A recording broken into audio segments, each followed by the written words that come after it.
continuing in our discussion today of parables.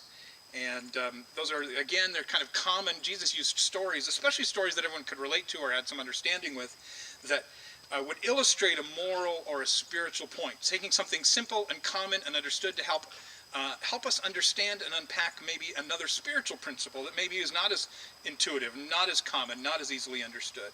And it's a story that had a purpose. And I like the idea that parable comes from the word to place alongside. So we take this story here that we all get and understand, that's going to be fine, and then place it alongside a deeper spiritual lesson to help us understand. And to do that, I've been trying to maybe tell some stories from my own life, or better yet, stories from my family's life, to give us to help us understand how a story can help us understand a principle. But today is about me, sort of. It's about Deb and I. When I worked at a little college in Southern California as the activity director. Basically, I was the camp director for the college. And every year, one of the things that they would do is we would buy a huge block of tickets to Disneyland. Now, this is way back when Disneyland was just Disneyland. There wasn't like Disney Everest and Disney California and whatever else they have down there now. And so we would buy tickets, and students could get them at a discount. And then we'd hand them out. We'd literally hand them physical tickets. And they'd drive down to, it was, how far? Hour and a half, 2 hours to Disneyland? Sure. So we'd drive down to Disneyland, and usually we'd try and have, like, there would be a barbecue at Big Thunder Ranch Barbecue, again, which has now been bulldozed and turned into something else, I think. But we'd have a little time together down there. But one of my jobs then was to make sure that everyone who bought tickets got their physical ticket. And so it ended up that Deb and I had just got married, and I had decided we were going to splurge and stay at the Disneyland Hotel. And I got the cheapest room at Disneyland Hotel. It was a closet that they moved the bucket out of.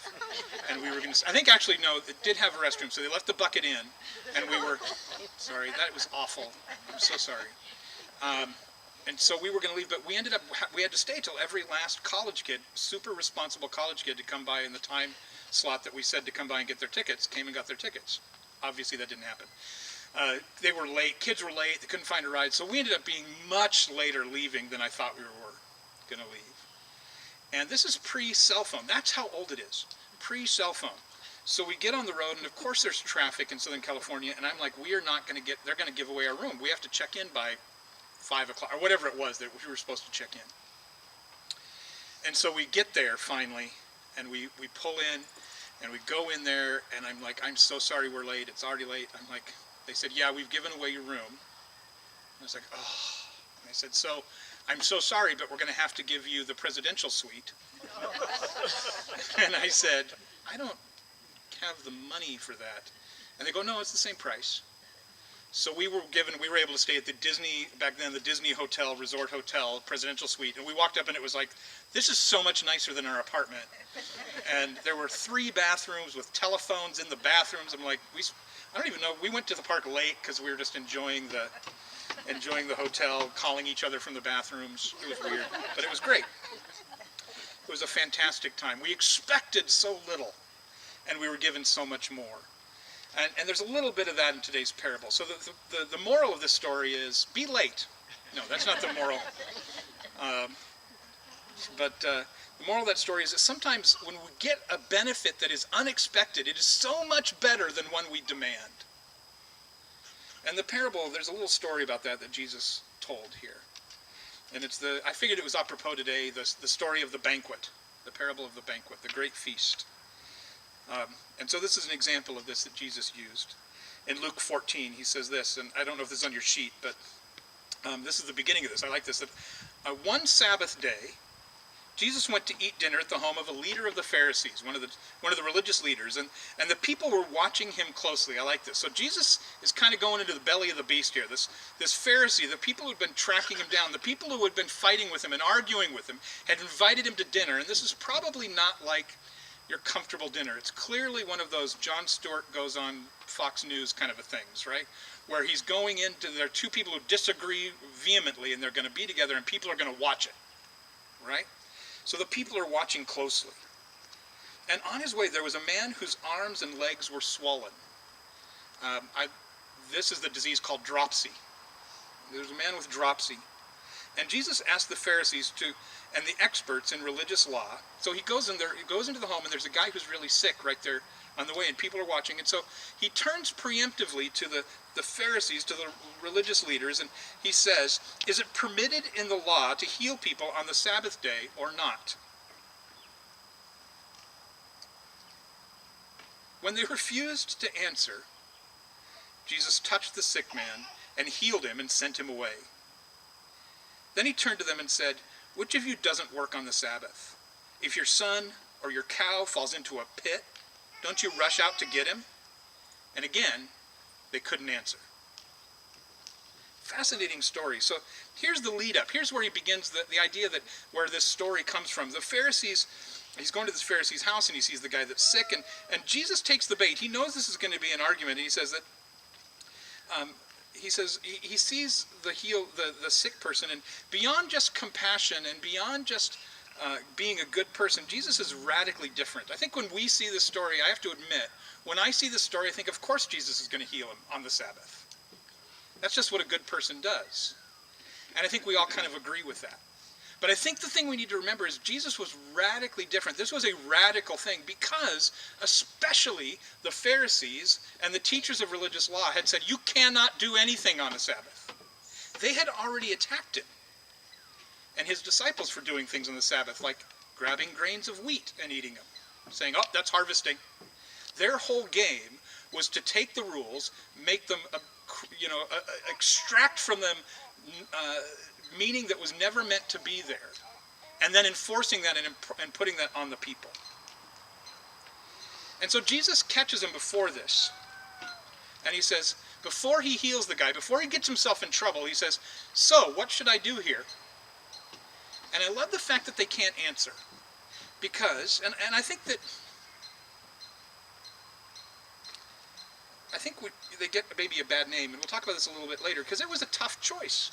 I think there might have been some who were like, no, we want to obey God, but this is like the loving, decent thing to do, is to heal this guy. And they honestly couldn't say, because what were they going to say? No, it's the Sabbath. You can't heal this person, even though you have the power to heal. And Jesus answers with such a common answer. He's like, hey, we all break this law. The way you've written it, the way you've enforced it, we all break it.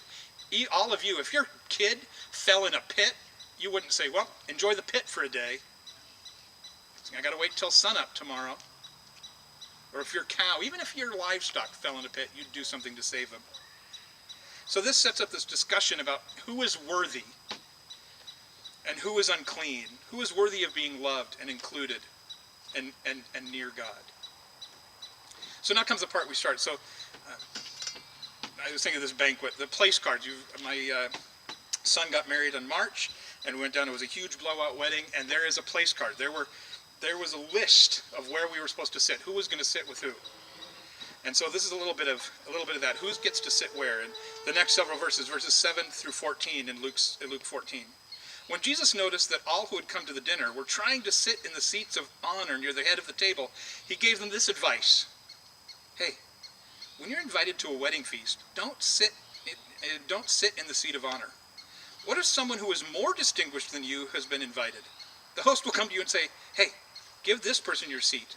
Then you will be embarrassed, and you'll have to take whatever seat is left at the foot of the table. Instead, take the lowest place at the foot of the table. Then, when your host sees you, he will come and say, friend, we have a better place for you. Then you will be honored in front of all the other guests. For those who exalt themselves will be humbled, and those who humble themselves will be exalted. Then he turned to the host.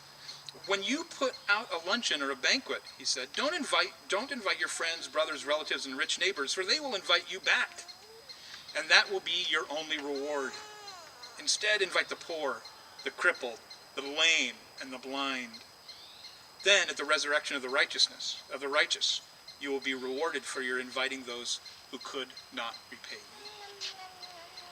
So he has this moment with the Pharisees where he's like, okay, who deserves to be healed? Even on the Sabbath, this guy is in pain and deserves my attention regardless of the day. That is the most loving thing. That is the most godly thing to do. And then as he walks in, there's a weird shuffle of people trying to exert their honor, show their importance. They're pushing and shoving to try and get to the place of honor. They had decided that they deserved that spot. I'll tell you what, that is not the way to go.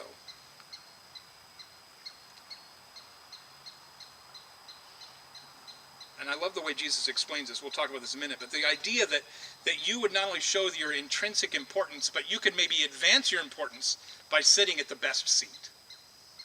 Finding the best seat. That maybe you could make it look like you were important. And Jesus calls it out, and he explains it is better to sit way back in the lower seat and be moved up than to be called out for overreaching and being moved down. Very clear example. Have you ever tried to sneak into a different seat at the baseball game?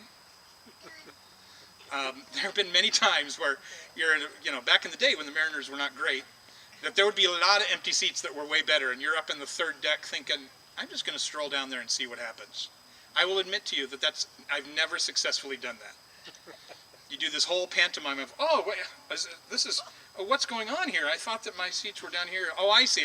I'm 4 decks up. Okay, I see the confusion. I'm so embarrassed. Right? Or I've had this happen too, where you're going through there and you're finding your seat, and there's someone sitting in your seat, and they do the same pantomime. Oh, we thought that this was. I'm so embarrassed. We thought this was D, and it's actually an N. We'll move back up. Jesus gets it right, completely right. So much better to have him say, again, not to use baseball analogies all the time, but one of my favorite little in-park games they do is in the first inning, they'll draw tickets and be like, hey, if you are sitting in these horrible seats, we have box seats saved for you. And you see the guys walking down there, and they've got all sorts of like stuffed animals and jerseys, and they get to walk and sit like a rich person up in the box seats. That's so much better than pretending like you're sitting in the front row and you're actually in the back. That's how to live. I know it doesn't feel like the world works like that, but that certainly is how it feels sometimes. In the feast of the kingdom, it is so much more important for us to be humble than to demand we get good treatment. The feast of the kingdom of heaven, it doesn't matter who we are or where we are all there. Just being in that feast was honorable enough, wherever you're sitting. And with God as the host, there's plenty of room for everybody at the table. And the craziness is, every seat is a seat of honor, because you're all near him. So we need to sit with the place cards. We need to sit where the host told you to sit. I will tell you this about the wedding. If you've ever worked or been around or adjacent to someone planning a wedding reception, it is a lot of work to get it right. That is not an accident. They didn't pull names out of a hat to put you at those tables. There was a lot of thought and discussion and calling family members to find out who doesn't like who and who hasn't spoken to whom, right? To sit at the right table. In fact, and I will admit this, every Jane Austen movie I've ever watched has some scene where there's a big debate about getting the members and who gets to sit and who's going to be at the dinner party they're throwing, right? The right number of single men and single women, and who is a bore and who is fascinating, and what kind of schemes are they having. If you've never watched a Jane Austen movie, go watch a Jane Austen movie. Guys, it's fantastic. Right? There's some conflict about the right number of men and women and who gets to sit where and who has a feud. It's fantastic. But in the banquet of heaven, sit where you're sat and be thankful that we are honored to be in the banquet. God wants us to live in humility. He took the form of a servant. One of his last acts was to wash the feet of his disciples and to prepare food for them. So we're to be humble, not proud. And that doesn't mean we debase ourselves and see ourselves without virtue or see ourselves without value. I think that's one of the dangers of sometimes our beliefs, that we go, yes, I am a horrible sinner. There is no good in me. No, you are created in the image of God and loved by the God of the universe and invited to his banquet. You are loved. You are worthy of being there because he said so. So enjoy your seat. Find your place card and stay there and be happy and be thankful.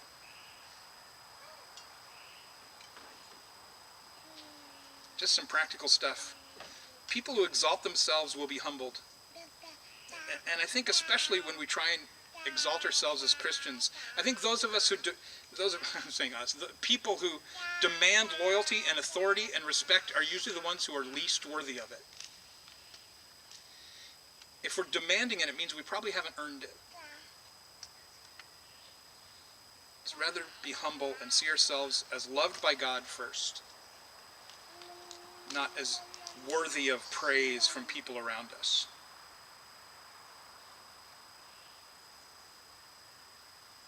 Title and status and authority comes after character, not before. We don't get honor by demanding honor. We get honor by living the way God wanted us to. And that is given to us over time because of his work in our souls and our work in loving others. I like when he talks to the host. So putting the place card out, but then he also has some advice for the host. Then he returned to the host, he says, we just read this, but when you put on a luncheon or a banquet, he said, don't invite just your friends and brothers and relatives and rich neighbors, for they'll invite you back, and then that will be your only reward. Instead, invite the poor and the crippled and the lame and the blind. Then at the resurrection of righteousness, God will reward you for inviting those who could not repay you. Just practically, just a reminder, don't give to get. Whatever that looks like. Whether you're expecting someone to repay you or the prestige you want to give so that everyone sees how good at giving you are or how kind you are or how magnanimous. He's saying, look,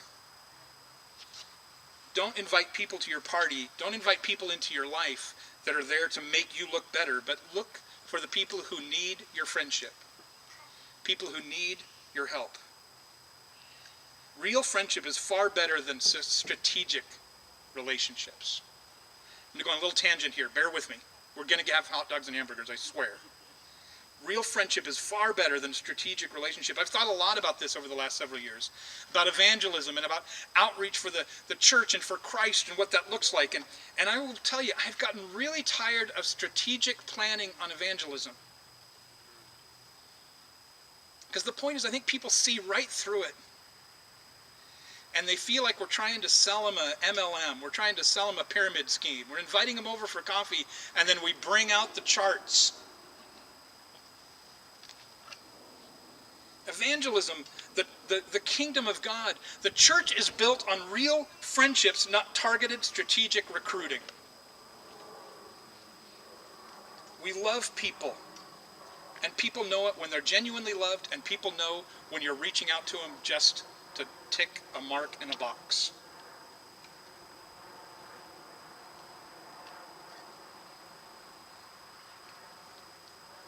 And Jesus is pointing out here that the best guests, the best people to invite into our lives, are not those that seem the most worthy, not those that seem like they're going to help us, but those who are uninvitable. He's saying, look, who's worthy to be at the banquet? Who's worthy to be in our life? Someone who's well-fed and looks like they can return the favor? No, he's saying, look, don't look for those folks. Who needs to be invited? The people that need to be invited are the poor, the crippled, the lame, and the blind. It's not always easy. Sometimes it takes real effort to invite someone into your life who is poor, crippled, lame, and blind.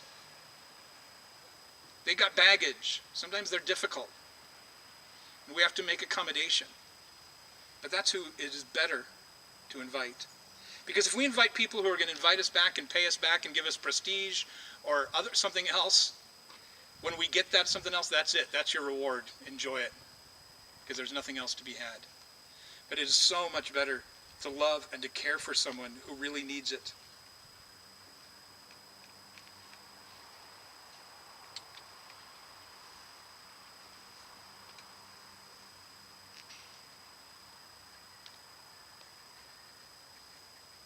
Inviting the poor and the crippled and the lame and the blind didn't make the host a better person, but it did reveal a better motive. Feeding and caring for and loving people who need it, rather than social climbing, shows a heart that has a better motive and a better love for people. I'm going to throw this out. I've been thinking about this a lot. The people that we need to be reaching out to are those, I think it's low-hanging fruit. God has probably already brought the people into your life. They're called your friends. They're called people that you already know. Maybe they're in your family. And yes, people may come into your life. I get it. There may be somebody who is you think, oh yeah, God has put them in my heart, and that counts. But I think what we need to reach out to, the people we need to share Christ with, the people we need to invite into the banquet, are those that God's already brought into our life, that we already love. Reach them first, and then learn to love others. And that brings us to this idea of the guest list. Luke 14:15-23, the rest of this little chunk. Hearing this, a man sitting at the table with Jesus exclaimed, "What a blessing it is to attend the banquet in the kingdom of God." And Jesus replied with a story.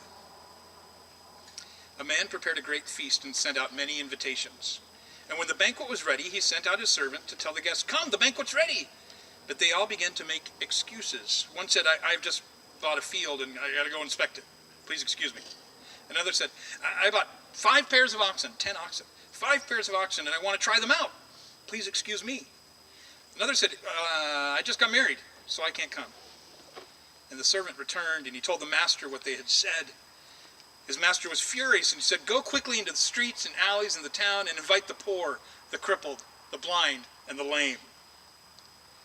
After the servant had done this, he reported, "There is still room for more." So the master said, "Go into the country lanes and behind the hedges and urge anyone you find to come, so that the house will be full. For none of those I first invited will get even the smallest taste of my banquet." Now, almost every commentary that I read on this, almost everyone, and I think it's true, is that this is a couple of things. There's some truth about people in our culture, but there's also this idea that this is the Gentiles. Jesus is saying, look, we invited you first, but now we're inviting the rest of the world to know God. They are just as important and just as invited. So there's this weird feast, right? So it starts with healing a guy and then having an argument about whether it's right to love somebody on the Sabbath, which is, think about that, is weird. Of course, that should be the day that we should be most actively loving, if you're really a believer then. And then it turns to everyone scrambling at the feast to get the best spot, and Jesus is like, "Oh, this is gross. Turn it around." And then he gives a story, and he explains how to fix this problem by telling the story of the feast. And they're sitting down, there's that guy. There's always that one guy trying to be really spiritual. "Oh, what a blessing it is to be in the kingdom of God." And he goes, "Oh, really, is it? What does the kingdom of God really look like? What's that banquet really going to look like? It's not going to be us. It's going to be them." So he tells a story of a man who has planned a big banquet, made a bunch of invitations to presumably the invitable people in town. And when they go out to finally say, "Hey, it's ready. Dinner's ready. Let's go," they give these lame excuses that sound good on the surface, but are just ridiculous. I like the guy who says, "Hey, I just bought some land. I got to go inspect it." Who buys land without looking at it? What? So obviously an excuse. Never had any intention of showing up to this thing. "Yeah, I bought a few acres. I need to go look at it now." And there wasn't even internet, or there wasn't even Zillow, where you look at it online. Like, really, this is so ridiculous that a person heard about a plot of land and just bought it. Or the guy buying a bunch of oxen without seeing if they are lame. That's like buying a car on Craigslist without checking it out. Sending the guy cash. "You know what? Sounds good to me. You have a great description. Picture's good. Here's $3,000. No, 10 oxen without testing them out. That's ridiculous. Or getting married. I got to admit, there was one commentator who wrote like 3 pages about the person I'm like, this guy's done some research. But he was like, the guy getting married never had any intention of going from the beginning, because if he got an invitation, and he would be in the middle of planning a wedding that's this multiple-day ceremony that takes months to plan, and if he knew that he was going to be in the middle of this ceremony, this process, he would never have he knew he couldn't go to the banquet when it was scheduled, so he was just lying from the beginning. I was like, that is reading a lot into that one sentence. But it's true. Again, who is just like, "Oh, hey, by the way, I just got married. Just can't come." They all had their priorities completely messed up and were disrespecting the master. It seems like they all didn't really need the banquet. The banquet was peripheral. It was alongside their already fantastic and important and busy lives. They didn't really want to be at the feast. I think that's so true of us sometimes. Our lives are pretty great. And being with Jesus and being with other followers is kind of peripheral. And that is not a pastor saying, be here on Sunday. That's just saying we need to gather together. Whether that's here or whether that's on your own or whether that's during the week, there is something we need to do is remember that Jesus, following Jesus and being part of connecting with God is not peripheral to our lives, it's central. So the servant goes back, and I love the master's response. The host responds with this. He says, you know what? To show these friends, these worthy people, these respectable people, that their priorities are not as important as they thought, we're going to go get some people who want to be here. He didn't look for, I like this though, that he didn't look for better guests. He didn't go out and try and find other important people. He made a point of saying, go find the uninvitable. Those who have not been invited to the whatever wedding or celebrations or banquets are going on. Those who are doing nothing. Those who have nothing to offer, the lame and the sick and the crippled. Hunt them down and give them an unexpected invitation to a fantastic banquet.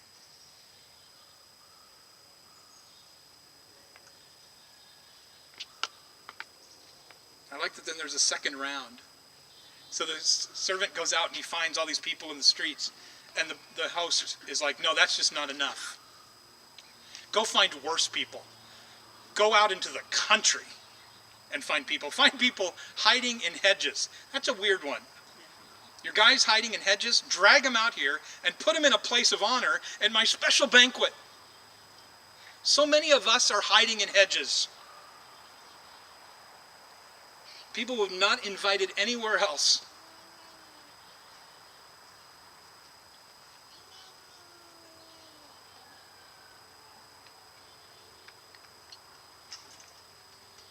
I think the point here is that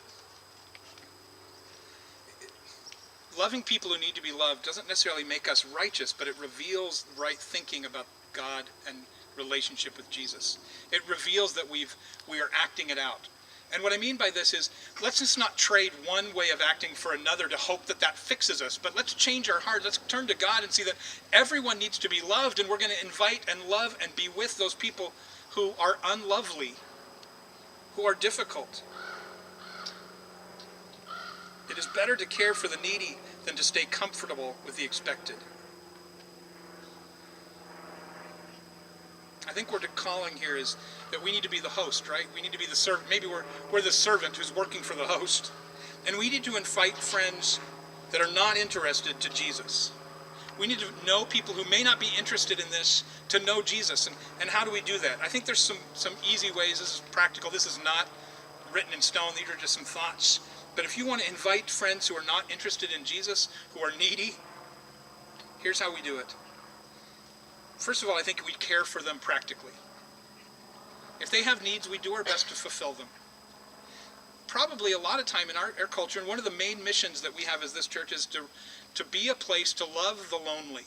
In an increasingly lonely world, we need to reach out and be people who are available. Just be a friend. Don't worry about getting them into church. Don't worry about converting them. Just be a friend.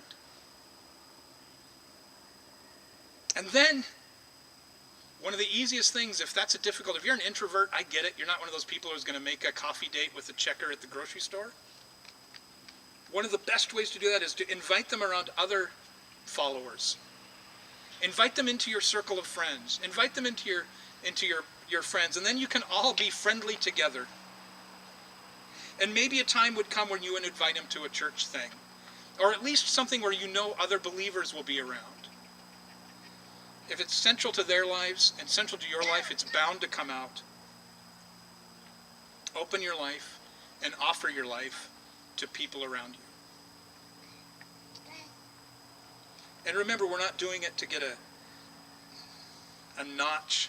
We're not getting it to check off a box to get something out of them. We're just loving people the way Jesus called us to love. Serve and give without expecting return.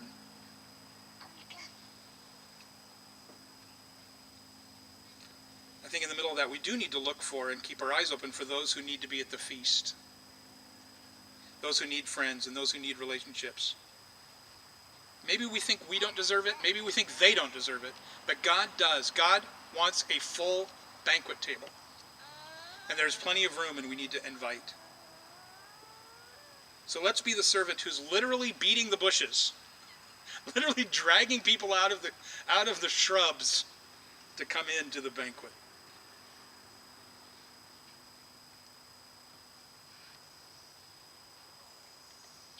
Think about practically, and I'm almost done. Think about practically who are the uninvited and the uninvitable that you run into, that you know. Maybe they're just people, maybe they're great people, but they have shown disdain for or no interest in spiritual things. I would say continue to be friends and pray for them and seek opportunity. I have many times folks that I know and love who had no interest who now love Christ. People who started, especially in recovery, people who started meetings with me with like, I don't believe in Jesus, I don't believe in God, I don't know why I'm here. I'm like, all right, okay. And eventually there are things where they're saying, yeah, please pray for me. I don't know how prayer works, but please pray for me. And then saying, I was praying about this weekend, and I just trying to keep a straight face. Oh, okay, that sounds good. So exciting to see God work. Just love people.